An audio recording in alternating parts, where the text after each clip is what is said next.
તમે બધા કરોડપતિ છો, તમે મને બોલાવો?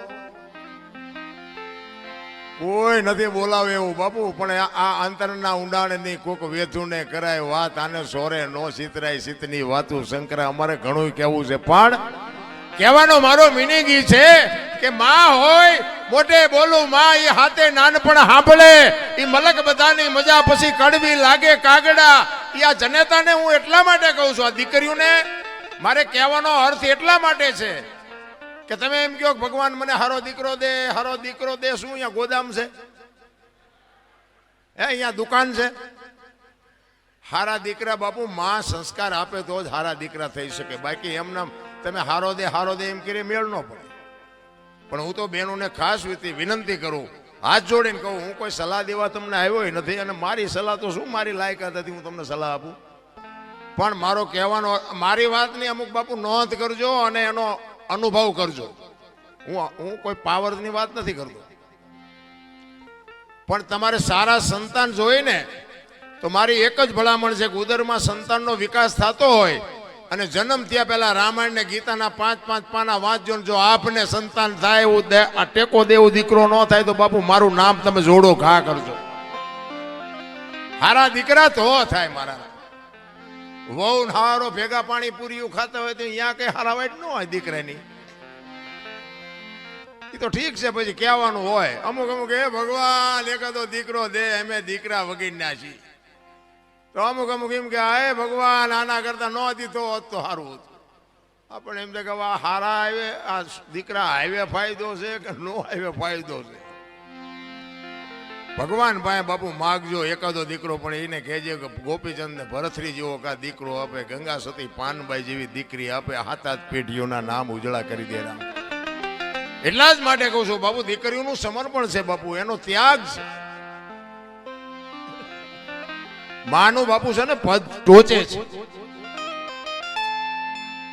9 મહિના મા બાપુ ઉદરમાં સંતાનને રાખે, એનો જન્મ આપે, એનું લાલન પાલન કરે, બેહતા બોલતા ખાતા પીતા બધું માં શીખવે, અને વાય નામ બાપાનું લાગે. બોલો, માનો ભોગ છે એટલો બાપનો નથી. આખી દુનિયાને ખબર. એમાં હું આવી જાઉં ને મારે લાગુ તો પડે જ ને કે મને તો એમ થાય કે માએ જે સમર્પણ કર્યું છે એ બાપે નથી કરેલું, તો આની વાય માનું જ હોવું જોઈએ, બાપનું ન હોવું જોઈએ. પણ માએ ત્યાગ કરી દીધો કે આની વાય એના બાપાનું રાખો. કોકે પૂછ્યું કે પણ તારો આટલો ભોગ અને બાપનું નામ શું કામ? એ કે આ કદાચ કપાતર પાકે અને કોથળીઓ તોડીને ધૂળીમાં માથું ગાલીને પડ્યો હોય, કોક એમ કે કોનો છે, ફલાણી માનો છે, એમ કે છે મારા ખોળી આમ જીવ નહીં રે, 9 મહિના ઉદરમાં રાખ્યો, મારું કાળજું ફાટી જાય, એની વાય એના બાપાનું રાખો. આને સમર્પણ કહેવાય. અને હારા દીકરા છે ને એ માન ખબર છે કે આની વાય મારું જ રખાય. હારા દીકરાની વાય જનેતાનું છે. હનુમાનજી કોનો, અંજનીનો, કર્ણ કોનો, કુંતીનો, ભીષ્મ કોનો, ગંગાનો, શિવાજી કોનો, જીજાબાઈનો, ગાંધીજી કોનો, પુતળીબાઈનો. હારા હારા માના બગડેલા અમારા માં છે ને ઉપર બેઠી બધે ધજા, મહારાસુર, પાવાગઢ, ચોટીલા બધે જ્યાં જાઓ ત્યાં માં ઉપર બેઠી. શું કામ? મારા સંતાનની નજર રહે એટલા માટે. બાપા બધા ભોંયરામ છે, ત્રંબકેશ્વર ને રફાળેશ્વર ને ભોંયરેશ્વર ને રિયા સલમુદા બે માન બાપમાં ધરતી. હું તો એમ કહું કે જનેતા જો જીવતી હોય તો એક વાગે હાનનું ટાણું હોય અને માં બેઠી હોય એની પાસે જઈને કોક દીક પૂછજો, માં મારો જન્મ થયો તેથી તને વેદના કેટલી હતી બાપુ? કોક દીક પૂછજો તો તમને માની વેદનાની ખબર પડે. રામ, હું કોઈ ભલામણ નથી કરતો આવા માંડવા નાખો, મંદિર બનાવો, આ કરો તે કરો, હું કોઈને કહેતો નથી. મારો પ્રોગ્રામ ગમે ત્યાં હોય ને હું મારી એક જ હાથ જોડીને વિનંતી કે માન અને બાપને બાપુ જાળવજો. માન બાપ જેવા ભગવાન આ દુનિયામાં ક્યાંય કોઈ છે જ નહીં. અને તમારા મા બાપને તમે નહીં જાળવો ને તમારી પ્રજા તમને નથી જાળવવાની. લખવું અહીંયા લખી લેજો. તમારા માત પિતાથી તમે છો, મારા માત પિતાથી હું છું. માત પિતા તમે ચૂકી ગયા સેવામાં, એટલે સમજી લેજો કે તમે કરોડ રૂપિયાના આસામી હોય તો બેકાર ધૂળ કહેવાય. કારણ કે મને ને તમને આપણા જન્મ વખતની ખબર નથી કે માએ શું વેઠ્યું છે. એ વેદનાની જો આપણને ખબર હોય ને તો આ માવડીઓ રોટલા વગરની આટા નો મારતી. લાખો રૂપિયા કરોડો રૂપિયાના દાન આપે ને ઘરે માન બાપ જો રોટલા વગરના વરાળું કાઢતા હોય જિંદગીમાં નો ગાડી હાલે રામ. 40 લાખની ગાડી લઈને નીકળે, વાયલી સીટમાં જોવો કૂતરો બેઠો હોય, બોલો લબરક લબરક કરતો. હવે આમાં માને બાપાને બેહર્યા હોય તો અરે અમને સારું જોડું નથી જડ્યો, અમારો દીકરો કેવી ગાડીમાં ફેરવે, જિંદગીમાં કાંટો ન વાગે, કાંટો રામ કરવાની જરૂર. આ તો કે તમને ન ખબર પડે, તમને એમ જ કરે બોલો. એટલે આ નહોતી ખબર એટલે 100 વીઘા રાખી હતી, તું 10 વીઘાના ઉલાળિયા મીડ્યો કરવા, અમને ખબર છે પણ જાવું ક્યાં? અરે મારા રામ, માન બાપે તો આપણા જીવન માટે દેહના કોથળા કરી નાખ્યા, કોથળા ભલામણ. મારો દીકરો, મારો દીકરો, મારો દીકરો. અરે શું માન બાપે બાપુ તમને મને સમજ. એક જનેતા પોતાના ઉદરમાં 9 મહિના રાખે, એને આમ હાલતી હોય, માંસ હાલતી હોય તો બાપુ આમ ઉતાવળો પગ ન મૂકે બાપુ, પોતાના સંતાનની તકલીફ ન પડે એના માટે રહી અને આમ પગલાઓ ધીરે ધીરે ભરતી હોય. અને જન્મ આપ્યા પછી બાપુ લોહીનું દૂધ કરીને તમને મને પાતી હોય અને આવડો મોટો ઉછેર કરતી હોય ને જો માર રોટલા વગેરેની આટા દે, જિંદગીમાં તમારા દાણા જોવરાવો એટલે જોવરાવો, જો કાંઈ તમારો મેળ પડે તો કોઈ દી નો પતે. માના ઋણમાંથી બાપુ કોઈ દે. પછી ઘણા નથી આમ ફોટા માના બાપાના ફોટા મરી જાય ને પછી ફોટા પાસે ઓલા રોટલા કરી કરીને દેખાડે, અમે કે ધરાવ્યું ને પછી જમીશ. આવું ખવડાવ્યું હોત તો 2 વર્ષ જીવે એવું હતું. આ ભૂખ્યા માર્યા છે ને હવે શું ફોટા દેખાડો છો? ભૂખ્યા માર્યા હોય ને દુનિયાને પછી દેખાવ કરે. આમ થાળીઓમાં રોટલા ને શાક ને દાળ ને ભાત ને મૂકીને પછી આમ ફોટા પાસે મૂકે. એમ પેલા ધરાવી, પેલા ધરાવવાનું હતું તાર ધરાવ્યા નહીં નથી. કોકની શમશાન યાત્રા નીકળી હોય તો એમ ભાળી જાય ને કે શમશાન યાત્રા હાલો હાલો ટેકો દે, ટેકો દે. આ ટેકા ન દીધા એમાં જ મર્યા છે. હવે શું ટેકા દેવા હોય? ટેકા હાટું બજારા લબડી રહ્યા હતા નથી હોય, જીવતા તારે હોતું નથી. અને માણા વખાણ મર્યા પછી જ કરે છે કે માણા બહુ સારો હતો પણ જીવવા દીધો જ નથી એને, હજી જીવવું હતું. માર્યો છે ભૂંડી હાલે છે પછી વખાણ કરે બધા. અરે બાપુ ભાઈ નો હું તો 18 વણ માંગુ, બધા ભેગા રહીને મોજ કરો, જીવન કાલ ખૂટી રહે કાંઈ વાતમાં છે નહીં. માણસ જન્મે ને 2-2.5 કિલોનો હોય, 60-80-100 વર્ષ જીવન મરી જાય ને શમશાનમાં લઈને હળગાવી નાખો અને રેખ્યા ભેળી કરીને જોખો એટલે 2-2.5 કિલો થાય, વાતમાં કાંઈ છે નહીં. વચ્ચે ઠેકડા મારવાનું છે બધું. બધું માં તૈયાર ન કરી રાખે. આપણો જન્મ થયા પહેલા જનેતા ઉદરમાં સંતાન હોય અને તરત જ બધી માં તૈયારી કરી રાખે, ખોયા ને ગોદડા ને ઘોડિયા ને આન તેન બધું માં તૈયાર જ રાખે કે મને ભગવાન કઈક આપશે. એના માટે બધી માએ તૈયારી કરી રાખી હોય. અને 60-100 વર્ષ જીવન પછી જવાનું ટાઈમ થાય તારે બધું તૈયાર જ હોય. લાકડા તૈયાર હોય, ઉપાડનારા હોય, ગોઠવનારા હોય, દિવાળી મૂકનારા હોય, ઘોંકા મારનારા હોય. તા પહેલી ને છેલ્લી 2 તૈયારી છતાં વટલી નહીં કરી રાખી હોય.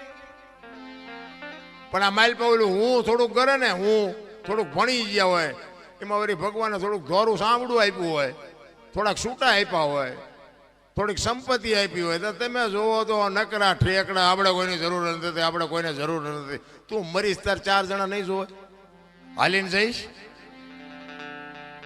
અહંકાર કહે છે મારે કોઈની જરૂર નથી, અનુભવ કહે છે મારે ચપટી ધૂળની જરૂર છે. બાપુ કોઈ અહંકાર કરવાને કંસ કૌરવ અને રાવણ જેવા દુનિયામાં હતા નહોતા થઈ ગયા. એમની પાસે આપણું એની રજ નથી. ભગવાનને ધ્રુજાવે એવા આ કૃષ્ણ પરમાત્માનો પ્રસંગ છે ને. કૃષ્ણ પરમાત્મા તમે વિચાર કરજો, કંસની તમને એક વાત કરું કે એના બેન દેવકીજી અને વસુદેવ મહારાજ હતા ને. કંસે પાપ બહુ કર્યું હતું, ખોટું બહુ કર્યું હતું, પણ એના બેન બનાવીને બહુ પ્રેમ કરતો હતો.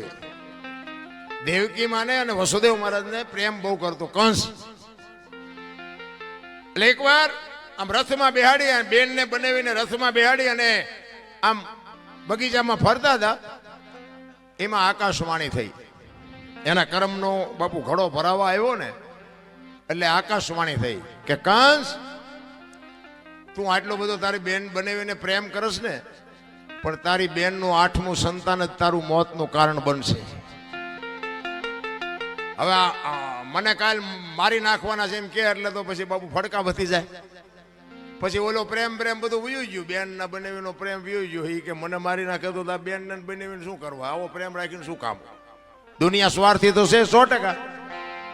એ પછી જેલમાં પૂરા ના કર્યું તે કર્યું જે કર્યું હોય.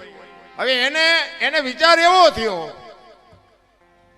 એ કે મને 8મું સંતાન મારવાનું છે ને, એટલે 7 સંતાન થાય ત્યાં સુધી આપણે કઈ ચિંતા નથી. એટલે એ કે 7 સંતાનને આપણે કાંઈ કરવું નથી, 8મું સંતાન થાય ને ત્યારે એને આપણે જીવવા દેવું નથી. હવે આને આવો વિચાર આવ્યો અને કૃષ્ણ પરમાત્મા વિચાર કરે કે હારો આ જો 8 મારે ને તો જ મોતનો ઘડા એનો ભરાય એવું છે ને. આને હારો વિચાર આવ્યો, આ 7 નો મારે તો મારી આકાશવાણી ખોટી પડે અને ઘડો પૂરો ભરાય નહીં, અને ભરાણા પહેલા હું મારું તો મારો અન્યાય કહેવાય. હારો આને વિચાર હારો કેમ આવ્યો? આ જો 8 ને મારી નાખે તો જ એનો ઘોડો સંપૂર્ણ ભરાય ને તો જ હું એને મારી શકું. મારી આકાશવાણી એને મેં એ કરી છે. ભગવાન મૂંઝાણા કે હવે શું કરવું? એમાં નારદજી આવ્યા. એ કે શું પ્રભુ ચિંતા કરો છો? એ કે ભાઈ મેં આકાશવાણી કરી છે આવી, અને 8 મારે ને તો એનો ઘોડો ભરાય એવું છે ને. એને વિચાર સારો આવ્યો કે 7 ને મારે શું કામ મારવા જોઈએ? તો નારદજી કે પણ તમારું કહેવાનું શું થાય છે? એ કે ઈ 7 ને જો મારે ને તો મેળ, મૂળ તો તમારે મરવવા જ છે ને. તમારે ન ખોટું કરવું હોય પણ દુનિયા તમને ખોટું કરાવે. મૂળ તો એ કે મરવી જ નાખવા છે ને, એ તો હું મરવી નાખી, તમે શું કામ મૂંઝાવશો? એ કે એ નારદજી આવ્યા ને તો કંસ આખી સભા ભરીને બેઠો હતો. એટલે નારદજીને જોયા ને એટલે કંસ સામો આવ્યો, પધારો પધારો ભૂદેવ પધારો. એ કે શું આવડી મોટી સભા ભરીને બેઠા છો? એ કે ભાઈ એક પ્રશ્ન મૂંઝાણો. એમાં સભામાં અડધા એમ કે મારી નખાય, અડધા એમ કે ભાઈ નો મરાય, 7 ને હું કામ મારવા જોઈએ? એટલે નારદજી આવ્યા. એ કે ભાઈ અમને પ્રશ્ન મૂંઝવે છે, આવી રીતની વાત છે, આમાં શું કરવું? અડધા કહે છે કે મારી નખાય 7 ને, અડધા એમ કે છે કે નો મરાય. તમારું શું કેવું? તમે જે નિર્ણય કરો. એ કે હું તો તમને નિર્ણય કરાવું, પણ તમે શું નક્કી કર્યું? કંસ કે પણ મેં તો એ નક્કી કર્યું છે કે 8મું સંતાન મને મારવાનું છે, એવી આકાશવાણી થઈ છે. તો 8મા સંતાનને મરવાનું, તો 7 ને મારે શું કામ મારવા જોઈએ? નારદજી કે ઈ જ તમારી ભૂલ છે, 8 ને મારી જ નખાય. એ કે પણ તમે વિચાર તો કરો, એને ભગવાન એવું બોલ્યા છે કે 8મું સંતાન તો 1 2 3 4 5 6 7 પછી જ 8 આવે ને. 7 ને મારવાનો અરજ શું? એ કે તમે નહીં સમજો, હું તમને સમજાવું. એ કે આમ દિવાલ ઉપર લીટા કરો. જો આ નારદજી બાપુ ખોટું જે કરાવવા વાળા હોય ને એ તમને ગમે ઊંધા કાન પકડાવીને તમને ખોટું કરાવે. નારદજી કે આમ તમે લીટા કરો. આમ લીટા કરાવ્યા 8. એ કે લીટા હું કામ? એ કે હું તમને કહું એમ કરો ને. એ આમ 8 લીટા કરાવ્યા. એ કે ગણો. એટલે આમ ગણ્યા 1 2 3 4 5 6. એ કે 8મો આ થયું ને? તો કે હા. કે તમે આનપાથી ગણ્યા ને ભગવાન છે કે આનપાથી ગણશે તો? એ કે તો હારું પેલું રહ્યું જ મને મારી નાખે. એટલે કહું છું કે 7 ને પતાવી દો. તો કે તો પતાવી દો. તમારે નથી કરવું, દુનિયા કરાવે. દુનિયા ઊંધા કાન જગત પકડાવે છે. કોઈને બાપુ એવું કરવું જ નથી. મારો કહેવાનો મિનિંગ બાપુ આ ઇતિહાસ છે ને બધું ગૂઢ ઇતિહાસ છે. કારણ કે નકે તમને મને વિચાર આવે કે જો આ સંતાનની બીકથી કંસને બાપુ આટલી બધી તકલીફ પડી હોય તો આ જેલમાં હું કામ? જેલમાં બેન ભેગા હું કામ પૂરે? આ બધી અટપટી વાત છે. એટલામાં બહુ ઊંડું ઉતરે જેવું નથી. એટલા માટે મારે એક માની વાણી કરવી છે. તમારી જેવી મોજ છે એવો આનંદ કરાવીશું. પણ આમાં કેવું છે કે મેં કીધું મારે 7-8 રાતું ખેંચી છે ને, એટલે ક્યારેક ક્યારેક ગોટે ચડે બધું. એટલે પુરુષોત્તમ બાપુ એક વાણી, બાપુ જેટલા મહાપુરુષો છે ને એ તમે વિચાર કરો કે આજે આપણે બધાને યાદ કરી છે, એના માત પિતાના સંસ્કાર કેવા છે. કેટલા મા બાપે બાપુ એના સંસ્કાર કેવા આપ્યા છે કે આજે આખી દુનિયા એના ગાણા ગાય છે. અમારે અહીંયા કઈ કોથળા નથી આવતા. આ હરિચંદ્રની વાત કરી કે સગાળસાની ગમે એની વાત કરી તો એની પેઢીઓના અમારે અહીંયા કોથળા નથી આવતા. એના મા બાપે બાપુ કેવા સંસ્કારનું સિંચન કર્યું છે, આજે દુનિયા એના ગાણા ગાય છે. એટલા માટે પુરુષોત્તમ બાપુ એની વાણીમાં એની માની વાત કરે છે કે મારી મા તો મારી મા છે ભાઈ. અને બાપુ માનું જો જતન કરતા તમને આવડી જાય તો જિંદગીમાં સતયુગનો બાપ છે આ સમય રહ્યો ને. બાકી તો બધા વાર્તાઓ કરે છે. ઘણા કે સ્વર્ગમાં ઇન્દ્ર ભગવાન કે સોનાના સિંહાસન ઉપર બેઠા છે ને ઇન્દ્રની અપસરાયું નાચે છે ને અહીંયા ફુવારા છે ને અહીંયા કોઈક જી આવ્યું હોય કોને મારે પગ ઝાલવા જી આવ્યું કોઈ આમ જ હાલે તારે બધું ડીંગો ડીંગ જ તે. આ નથી લાગતું સ્વર્ગ જેવું નથી લાગતું. આ લગ્ન થયા તે દી આવા માંડવા નથી નાખ્યા. લ્યો આદર દહીશ પડે તો આમાં જા ખબર પડે એવું છે. ઓલા તો ઘર એવા હતા વરસાદ થાય તો આખા ઘરના બકડિયા લઈને રખડતા હોય દંદુડિયું જ થતી હોય એટલે હું ઉચારે. લ્યો આ સ્વર્ગ નો બાપ નથી. સ્વર્ગ કરતા સોહામણું નથી. આ કેટલા માણા બેઠા નિરાય દે કદાચ 25 ઇંચ વરસાદ પડે તો આ કઈ ફેર પડે એવું છે. આટલી ખુરશીઓ ને આટલા સોફા. અરે બાપુ સારું ગોદડું નથી જડ્યું તોય હજી રોવે જ છે બધા. અમારે બે કઈ નથી કઈ નથી. ઓલા માગણ આવે ને કે એ બાપા કઈક દો એ બાપા કઈક કે આગળ જા આગળ. આટલું આપ્યું તો એમ જ કરે આગળ જા આગળ. હવે આગળ ઠેઠ સુધી તારા જેવા જ છે. દેને બટકું રોટલો દેને નહીં મરી જા. બધા આ જ વાત છે.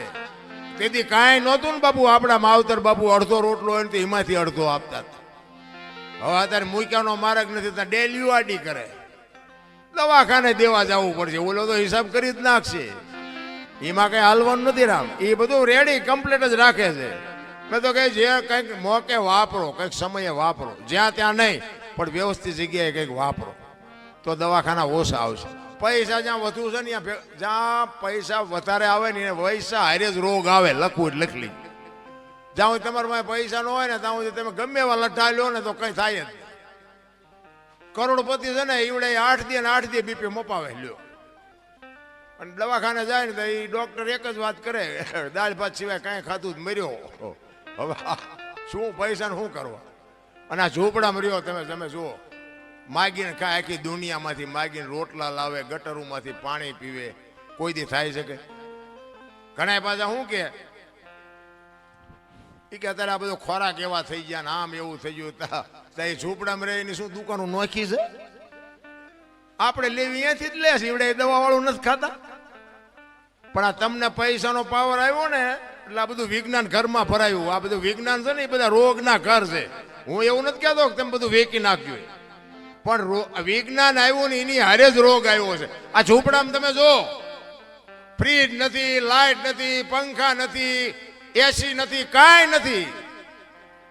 ત્યાં કઈ રોગ જ નથી થતો. આપણને ભગવાન જીમ આપતો જાય એમ નવી નવી સુવિધાઓ કરતા જાય ત્યાં નવા નવા રોગ થતા જાય. ને કે આપણા આમ ઘડિયાળના કાંઠે ખાઈ છે ને ઘડિયાળના કાંઠે હુઈ છે ને ઘડિયાળના કાંઠે ચા પીને ઘડિયાળના કાંઠે જાગી. એટલે આટલું બધું તમે થેરિકલ જીવો છો તોય શું કામ માદા પડો. આ ઝૂંપડામાં રહીને એ તમે જુઓ ટીકડી નથી લેવી પડતી. ટીકડી પણ ભગવાનને ખબર છે કે આની પાસે 18 રૂપિયા રિપોર્ટના હોવા જોઈએ ને બિચારાને ટીકડી ક્યાંથી લેવી પડે. ઓલું ડેન્ગ્યુ થયો પેલું ડેન્ગ્યુ આવ્યું હતું ને ડેન્ગ્યુ તો તમે જુઓ ને તો આમ હારામાં હારો બંગલો હોય ને બારીઓ બારણા પેક હોય ને માલપા મસરદાનીઓ હોય ને બધું હોય ને તોય મસર અહીંયા જઈને કરડી જતા. બોલો ત્યાં ઝૂંપડામાં કાંઈ બારણા કઈ હોય જ નહીં. મસરીને નહીં ભાળતા. આ નજર આમીની વાત છે ને બાબુ. એ કંઈક ડેન્ગ્યુ મસર જ આવતું હતું ને કે કરડે એટલે કે આને ડેન્ગ્યુ થાય. ત્યાં બંગલામાં ઠેઠ પહોંચી જાય તો ઝૂંપડામાં ન કરડી શકે. પછી એને ખબર છે ઓલાને અહીંયા જાય એ આ દુનિયાના કાળા ધોળા કરીને હૂતો છે. ઓલા બિચારા કાળી મજૂરી કરીને હૂતા છે. આમને કહીડે આમને. આ કોરોનામાં બાપુ હારાનો જ વારો લીધો છે. બહુ નાના માણસ નથી મર્યા બહુ. હા એ દયાળુ છે એને બધી ખબર છે આપણે શું કરીએ છીએ ને બધી ખબર છે. આમાં પ્રેમથી જેને વાપર્યું છે ને એને ખબર છે. અને આવું કરતા હોય ને એમાં કહું અમુક નડે તે આવા બધા કામમાં કઈ બધા નો સાથ સહકાર આપે. એક બે તો નડે એવા હોય. આ અમે ગમે પ્રોગ્રામમાં જઈએ તો બધા કે અમને સાંભળવા ન બેઠા હોય. એક બે તો અમારી ભૂલ ક્યાં આવે છે ગોતવા હાટું બેઠા હોય. પણ હવે જે હોય પણ માનો એક પુરુષોત્તમ બાબુ એક વાણીમાં એવું કહે છે કે મારી માં તો મારી માં છે ભાઈ. માના ઋણમાંથી હું તમે નીકળી ન શકીએ એટલા માટે માં તો માં છે ભાઈ. અને મેં કીધું એમ બાપુ જો એ માં મેં કીધું ને બાપુ દીકરી એવી સંસ્કારી હોય તોની વાત છે. બાકી તો પ્રસંગો બધાને ખબર છે. અમુક જે મા બાપના ઇજ્જત ઉપર ને એની કાળજા માથે બાપુ પગ મૂકીને દીકરીઓ ન કરવાના પગલા ભરે છે ને, એ દીકરીઓ માટે વાત જ નથી કે મા બાપ બાપુ જીવીએ ન હોકે મરીએ ન હોકે, કોઈ સાથે કાઢીને હાલી ન હોકે, એવી દીકરીઓ છે આ દુનિયામાં. બધાને ખબર છે, આ તો હું મારો ટાઈમ કાઢું છું, બાકી તમને નથી ખબર, બધા જાણે છે. પણ બાપુ બધાને બંગલાની ગાડીઓ ન હોય, ભાગ હોય ને એ જ સાચી વાત છે. આપણા માતા પિતા જે કરે ને એ બાપુ આપણા માટે વ્યાજબી જ હોય. બીજી વાત કે કાંઈ પણ બાપુ સુખ દુઃખનું વાદળું ચડે ને તેથી બાપડા માવતરના ડેલા ઉઘાડા હશે ને તો તમે બાપુ કંઈક વાત કરી શકશો. બાકી બધા ડેલા બંધ કરીને જાશો ને તેથી બાપુ તમારું કોઈ નહીં હોય. સમજી લેજો તમે આ દુનિયામાંથી ગયા એમ સમજી લેજો. એટલા માટે કહું છું. એટલે પુરુષોત્તમ કહે છે, શું કહે છે?